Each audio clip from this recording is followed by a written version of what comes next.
So we move over now onto something rather, I think, more feel-good and more positive, and I've been looking forward to this one. There's really a lot of power in the saying, behind every great man is a strong woman, especially when it comes to the formidable women who stood firmly by the sides of their famous struggle icon husbands during the difficult apartheid era in South Africa. And as we're in the midst of the month of love and taking a look at the relationships that brought us some of the mothers of our nation. And we have so many. Yeah. So the first lady we want to focus on is Albertina. In fact, it's Albertina Nontsikelelo Sisulu. And in 2018, it was, this year, it is the century celebration of Albertina Sisulu alongside Nelson Mandela. Now, she's also widely regarded as the mother of the nation, fitting as she was a qualified midwife. And she was born in 1980 in the Transkei. She met Walter at 1941 while working at the Johannesburg General Hospital, and they married in 1944 with Nelson Mandela as the best man. And they went on to have 5 children and adopted 4 more.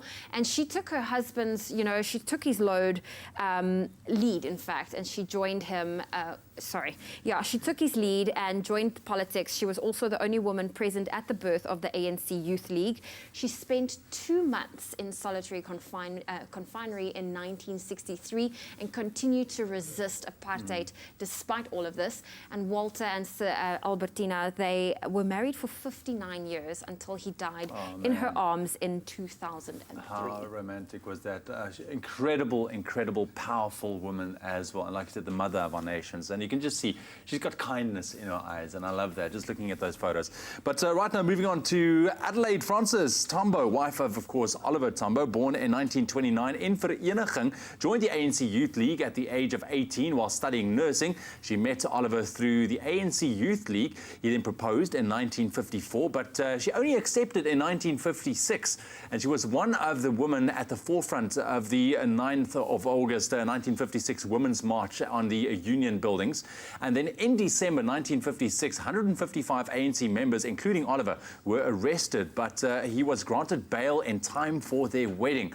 Now, exiled with Oliver and the three children to London in 1960, she worked as a nurse to support the family until they returned to South Africa in 1990. Very, very interesting. And last but not least, born in 1952, I'm talking about Barbara Ann Hogan, the partner of Ahmed Kathrada. She has qualifications in accounting and economics from the University of Witwatersrand, and in 1983 was the first woman in South Africa to be found guilty of high treason and sentenced to 10 years in imprisonment. She met Ahmed Kathrada upon release in 1990, and they stayed together until his death just last year in 2017. Later became Minister of Health from 2008 to 2009 and Minister of Public Enterprises from 2009 to 2010. Yeah. And in 2009 was included in Time's 100 Most Influential People in the category of scientists and thinkers. Strong woman, outspoken as well. Thank you very much, Zoe. So there you have it. And I mean, there are countless other strong women who had to keep a brave face in front of young families as their men and loves were incarcerated for fighting against apartheid. Now, if you would like to salute these women, why don't you head on over to our social media pages and share a fitting tribute.